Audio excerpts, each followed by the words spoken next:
Qual a boa, figurinha? A boa? Lembre-se que somos como água.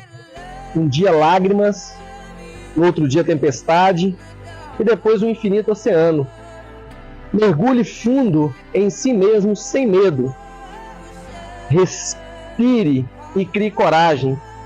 E acredite que tudo vai dar certo. Porque vai. Entenda. Algumas pessoas vão fugir da sua tempestade. E outras vão dançar na chuva com você. Valeu?